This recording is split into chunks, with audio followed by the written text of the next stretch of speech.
మన ముకుందా జ్యువెలరీస్ వారి ముకుందా సిల్క్స్ ఘన ప్రారంభం నవంబర్ 23న దిల్సుఖ్ నగర్ లో ఓపెనింగ్ సందర్భంగా ప్రతి 3000 షాపింగ్ పై 3 గ్రాముల సిల్వర్ కాయిన్ ఉచితంగా పొందండి. ఈ ఆఫర్ అన్ని బ్రాంచెస్ లో వర్తిస్తుంది. ఆఫర్ 23 నుండి 30 వరకు మాత్రమే. త్వరపడండి.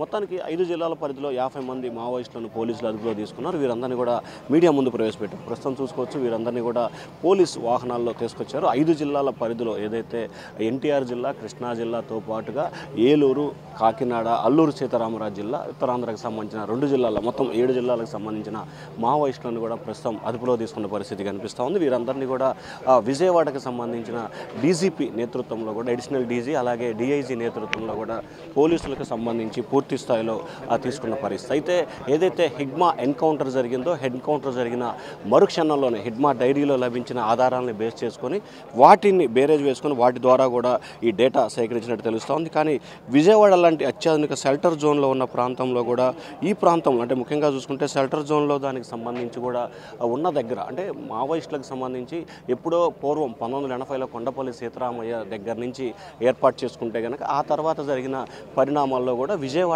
మావోయిస్టులకి షెల్టర్ జోన్ అయిన పరిస్థితి కనిపిస్తుంది. సో అప్పటి నుంచి కూడా మావోయిస్టుల షెల్టర్ జోన్కి సంబంధించి పూర్తి పొలాలని పరిశీలించడంతో పాటు ఎప్పుడైతే గత దాదాపుగా 15-20 సంవత్సరాల కాలంగా కూడా ముఖ్యంగా చూసుకుంటే విజయవాడ లాంటి ప్రాంతాల్లో కూడా మావోయిస్టులకి పెద్దగా షెల్టర్, మావోయిస్టుల ప్రభావం ఆంధ్రప్రదేశ్లో లేని పరిస్థితి కనిపించింది. సో ఈ నేపథ్యంలోనే మావోయిస్టులకు సంబంధించి పూర్తి స్థాయిలో లేని నేపథ్యం కనిపిస్తుంది. కాబట్టి గత కొంతకాలంగా వైద్య సేవలకు సంబంధించి కావచ్చు, మిగిలిన వాటికి సంబంధించి కావచ్చు, ప్రతి అంశానికి సంబంధించి కూడా విజయవాడ, గుంటూరు లాంటి ప్రాంతాలని ఎంచుకుంటారు. చాలామంది హాస్పిటల్లో చికిత్స పొందుకునే విషయంలో కావచ్చు, లేకపోతే చాలామంది షెల్టర్ జోన్ చేసుకునే దానికి కూడా విజయవాడ కేంద్రంగా ఏర్పరచుకున్నారు. సో ఈ నేపథ్యంలోనే విజయవాడ కేంద్రంగా ఏర్పరచుకున్న ప్రాంతానికి సంబంధించి కూడా పూర్తి స్థాయిలో షెల్టర్ జోన్ ఏర్పడుకున్న పరిస్థితి కనిపిస్తూ ఉంది. ఈ నేపథ్యంలోనే 50 మంది మావోయిస్టులని, వారి అనుభూతి పరులకు సంబంధించి కావచ్చు, దేవ్జీకి సంబంధించిన వ్యక్తిగత కమాండర్లు, సిబ్బందిని 9 మందితో పాటు అలాగే ఎవరైతే దీంట్లో కీలక సూత్రధారులు ఉన్నారో, ఎన్కౌంటర్ జరిగిన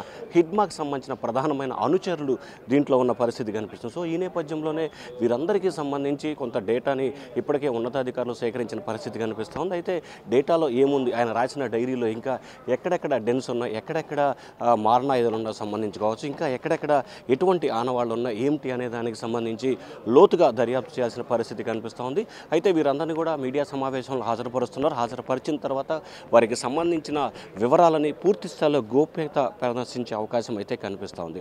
సో మొత్తం మీద చూసుకుంటే ఏదైతే మావోయిస్టులకు సంబంధించి ఆంధ్రప్రదేశ్లో ప్రశాంతంగా ఉన్న ఆంధ్రప్రదేశ్, ముఖ్యంగా అమరావతి రాజధాని ప్రాంతం వీఐపీకి షెల్టర్ జోన్గా ఉన్న ఈ ప్రాంతంలో కూడా మావోయిస్టుల అలజడి ఒక్కసారిగా ఇటు పోలీసు ఉన్నతాధికారులు కావచ్చు, లేకపోతే మరొక చోట కావచ్చు కూడా ఒక షెల్టర్ జోన్గా ఏర్పరచుకున్న నేపథ్యంలో ఒక్కసారిగా అమరావతి ప్రజలు కంగుతిన్న పరిస్థితి కనిపిస్తూ ఉంది. అయితే ముఖ్యంగా ఇంకా చాలా ప్రాంతాల్లో కూడా దాదాపుగా ఉభయ గోదావరి జిల్లాలతో పాటు గుంటూరు, కృష్ణా, ప్రకాశం జిల్లాల్లో కూడా ఇంకా మావోయిస్టులు తలదాచుకున్నట్లు కూడా సమాచారం ఉంది. సో వారికి సంబంధించిన డేటా కావచ్చు, వారికి సంబంధించిన వివరాలను కూడా సేకరించే ప్రయత్నాలు పోలీసు అధికారులు చేస్తున్నట్టు తెలుస్తూ ఉంది. అయితే ఈ అరెస్ట్ చేసిన 50 మందికి సంబంధించి కొంత కీలకమైన సమాచారాన్ని సేకరించిన తర్వాత ఇంకా ఎక్కడెక్కడ మావోయిస్టులు ఉన్నారు, ఎక్కడెక్కడ వీరి బలగాలు ఉన్నాయి ఏంటనే దానికి సంబంధించి లోతుగా దర్యాప్తు అయితే చేస్తున్న పరిస్థితి కనిపిస్తుంది. ఓవరాల్గా చూసుకుంటే ఆంధ్రప్రదేశ్ రాజధాని ప్రాంతం అమరావతి ప్రాంతానికి విజయవాడ కేంద్రం ఉంది. అటువంటి విజయవాడ కేంద్రంలో మావోయిస్టులు గత 20 రోజులుగా షెల్టర్ ఏర్పాటు చేసుకొని ఒకరుగా ఇద్దరుగా దాదాపుగా 32 మంది మావోయిస్టులకు విజయవాడ కేంద్రం అవటం ఒక్కసారిగా